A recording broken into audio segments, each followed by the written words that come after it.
Suspense thriller ये है कि अब तक आपने मुझे दयाबेन जैसी सॉफ्ट और गुजराती टाइप की लेडी के रूप में देखा था, या गरबा खेलते हुए देखा था, या दिवाली मनाते हुए देखा था। आज आपने मेरा थोड़ा सा हार्ड लुक देखा है।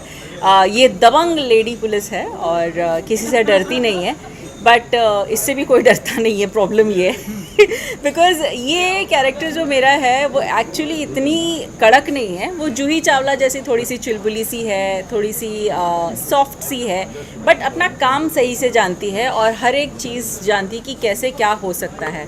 तो यही मेरा कैरेक्टर है और ये जैसे पूरी फिल्म एक सस्पेंस के पीछे इर्द गिर्द घूम रही है, तो इसमें कैरेक्टर के हिसाब से मेरा भी रोल बहुत अच्छा है। आई एम रियली हैप्पी कि काफ़ी लंबा रोल है और दुष्यंत जी के साथ काम करने का पहला मौका है मेरा। बट अभी तक जितनी शूटिंग हुई है, आज क्लाइमेक्स शूट हो रहा है, और अब तक जितनी शूट हुई है उसमें बहुत मज़ा आया।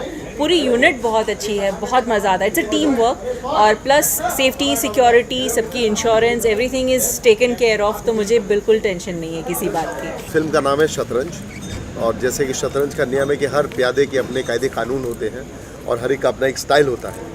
तो इस फिल्म में भी जितने पात्र हैं उन सबके अपने अपने स्टाइल हैं, और मेरा बड़ा सौभाग्य है कि मैं इंडस्ट्री के बहुत अच्छे स्टार्स को इस फिल्म में डायरेक्ट कर रहा हूँ। हितेन भाई इज़ वन ऑफ देम। अच्छा फील हो रहा है। ये काम की इतनी आदत है कि इतने टाइम घर बैठने मिलेगा ऐसी उम्मीद नहीं थी, बट ब्लेसिंग इन डिस्गाइज था क्योंकि परिवार के साथ थोड़ा वक्त बिताने मिला। और फिर वापस से ये था कि भाई कब हम काम शुरू करेंगे, और फाइनली हम सब काम कर रहे हैं। शतरंज कर रहा हूँ मैं दुष्यंत जी के साथ में। एक एक्टर के लिए बहुत बड़ा कॉम्प्लीमेंट होता है जब ये बोला जाता है कि ये रोल मैंने आपको सोच के लिखा है या आपके लिए लिखा है। तो ये दुष्यंत जी ने मुझे पहले ही मीटिंग में बताया कि ये अगर करेंगे तो आप ही करेंगे। अरे यार बहुत मिस किया, क्योंकि हम लोगों को क्या है कि आदत हो जाती है ना रोज़ शूटिंग करने की, रोज़ काम करने की, और सडनली इतना आराम दे देंगे तो एक दिन आराम कर लिया चलेगा, 2 दिन आराम कर लिया चलेगा, महीना हो गया, 2 महीना हो गया, आदमी तंग हो गया कि भाई काम शुरू करो, कुछ तो करो, कुछ भी कर लो, कैसे भी कर लो। तो फाइनली काम शुरू हो गया और फाइनली हम सब काम कर रहे हैं। ऑल्दो हम लोग सेम स्ट्रेंथ से काम नहीं कर रहे हैं, 33% ही अलाउड है, तो कम लोग हैं, मगर सबकी भलाई है, तो काम शुरू हो गया, इस बात की खुशी है। अभी मैं एक भी बोलूँगा तो ऐसा लगेगा कि मैंने स्टोरी दे दी, बट जैसे शतरंज की चाल में होता है कि एक चाल चलते हैं तो सामने वाले का एक प्यादा मात खाता है, फिर वो एक को मात करता है, तो ऐसे वन अप करके कोई एक जीतता है, और वो कौन जीतता है वो है ये शतरंज। प्रोजेक्ट है। कोरोना जब उसके बाद जब शूटिंग शुरू होने लगी तो मैं 65 दिन के बाद इस पिक्चर के लिए मुंबई आया, और मैंने सोचा था कि शायद तभी आऊँगा जब काम के लिए आऊँगा। अदरवाइज़ 1 महीना हम लोग भीलवाड़ा थे, फिर बनारस में थे लव यू शंकर के लिए, फिर उत्तराखंड में हिमालय बचाओ को लेके प्रोग्राम था वो किया।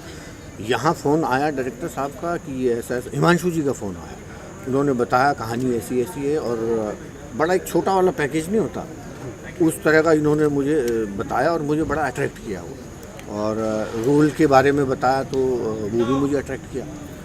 उसके बाद यहाँ आए तो डायरेक्टर साहब जो है हमारे दुष्यंत जी जो है उनके साथ काम करके अच्छा लगा, क्योंकि हम तो हर आदमी के साथ काम कर लेते। मुंडे जी भी पिक्चर बनाएंगे, डायरेक्ट करेंगे, हाँ बोल देंगे अपन। सर ये प्री क्लाइमेक्स शूट है, और शतरंज का मतलब तो आप जानते ही हैं कि जब तक आखिरी चाल में मात ना हो जाए तो कुछ पता ही नहीं चलता आपको।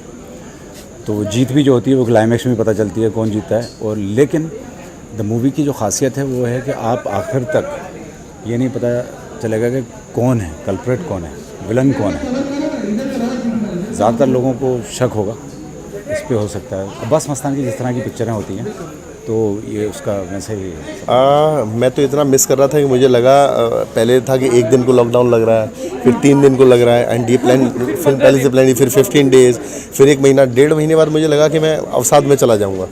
तो मैंने फिर कुछ काम वाम करना शुरू कर दिया, साइकिल ख़रीद के लाया, मोटरसाइकिल ख़रीद लाया, दौड़ना, ये करना वो करना। 3-3.5 महीने के बाद फिर ऐसा कि बहुत हो गया, अब जैसे भी है काम शुरू किया जाए।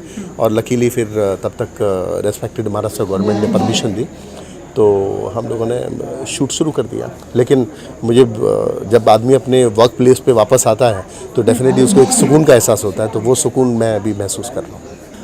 सिर्फ हमारी बात नहीं है, पूरे इंडस्ट्री की हालत बहुत ज़्यादा ख़राब हो गई थी। लाइक बहुत सारे ऐसे वीडियोस भी आ गए थे बाहर काम को लेके कि जल्दी से कुछ फिल्म इंडस्ट्री के लिए भी किया जाए, और बहुत सारे सर ने भी एक सेव बॉलीवुड करके हमने एक गोल निकाला था। तो ये मतलब ऐसा लग रहा था बॉलीवुड में लाइक जो फिल्म में काम करते हैं सिर्फ एक्टर और एक्ट्रेस ही नहीं है, चाहे डायरेक्टर और प्रोड्यूसर ही नहीं है, उनके पीछे बहुत सारे ऐसे लाइटमैन हैं, जो बहुत सारे ऐसे कितने लाखों लोग हैं जिनका मतलब पर डे पे जो चलते हैं 500-200, उनके काम रुक गए थे। लाइक उनके खाना पानी सब कुछ रुक गया था, जिसकी वजह से बहुत तकलीफ में आ गया था बॉलीवुड हमारा। तो ये बहुत बड़ी बात है। Of course as a artist मैं बहुत अच्छा फील कर रही हूँ।